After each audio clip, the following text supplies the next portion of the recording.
आज का हमारा टॉपिक है एरे में इनपुट देना रन टाइम पे। तो चलिए आइए देखते हैं एरे क्या होता है। एरे की बात करते हैं तो array collection of similar types of element होता है।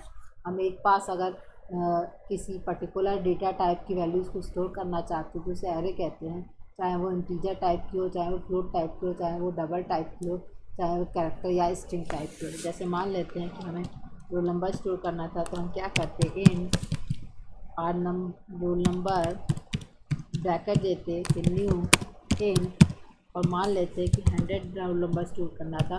इस तरीके से हम एरे को डिक्लेयर कर सकते हैं। ठीक, तो इसके बाद से आते हैं, अब चलिए आए देखते हैं कि स्कैनर क्लास के थ्रू हम इनपुट कैसे करा सकते हैं। वैसे तो हम दो तरीके से इनपुट करा सकते हैं, या फिर प्री डिफाइंड इनपुट दें या फिर रन टाइम पे इनपुट दें। तो रन टाइम पे इनपुट देने के लिए हम स्कैनर क्लास को यूज़ करेंगे। इनपुट java.util util पैकेज का नाम है, स्कैनर क्लास है। फिर class test public static void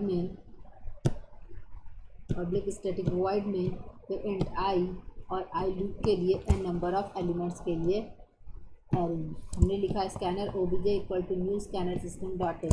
OBJ हमारा ऑब्जेक्ट नेम है स्कैनर क्लास का, और फिर system dot in read the input from the keyboard. तो इसके बाद से हमने क्या लिखा, system dot out print enter number of elements, N की वैल्यू कितनी है, OBJ dot next int. OBJ object name है हमारे स्कैनर क्लास का, नेक्स्ट इंट इंटीजर वैल्यू को स्टोर करने के लिए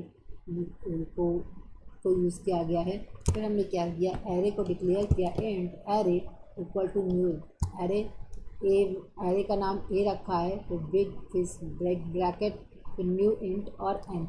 मतलब इस एरे में क्या कैसे लेगा, int A bracket equal to new int. मान लेते हैं कि हमने एन की वैल्यू 3 दी, तो एन की वैल्यू जब 3 दी तो इस तरीके से स्टोर करेगा। फिर हम क्या कहते हैं, ये हमने क्या कहा, for I equal to 0 I less than N I plus plus.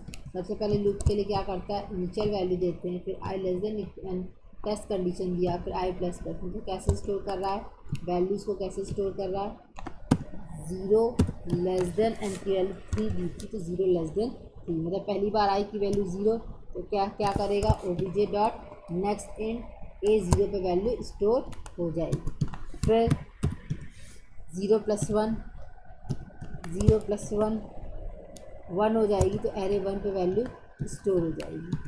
फिर 1 + 1 2 तो एरे 2 पे वैल्यू स्टोर हो जाएगी। फिर 2 + 1 जब 3 होगा तो क्या होगा कि 3 less than 3 condition false loop से बाहर, तो एरे को इनपुट करा लेंगे, एरे 0 एरे 1 और एरे 2 और एरे 3 पर। अब डिस्प्ले कराना है, डिस्प्ले कराने के लिए हमने वही चीज़ लिया, for I equal to 0 array का इंडेक्स 0 से स्टार्ट होता है इसलिए 0 लिया है, फिर I less than N 0 less than 3 फिर आई प्लस प्लस। तो सबसे पहले एरे 0 की वैल्यू डिस्प्ले करेगा।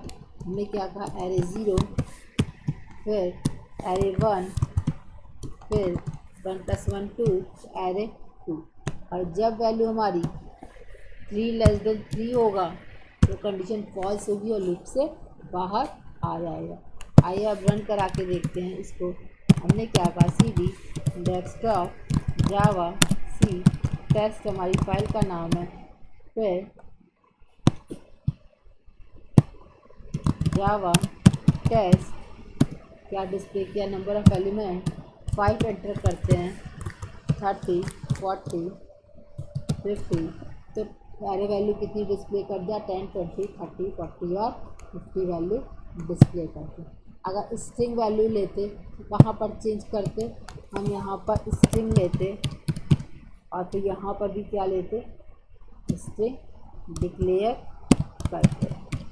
ठीक, तो हमारी वैल्यू को डिस्प्ले कर देता और स्ट्रिंग की वैल्यूज़ को हम स्टोर करा सकते थे। तो ये स्कैनर क्लास के थ्रू हम रन टाइम पे इनपुट करा सकते हैं, फॉर का लूप एक बार इनपुट कराने के लिए और फॉर का लूप एक बार डिस्प्ले कराने के लिए वैल्यू।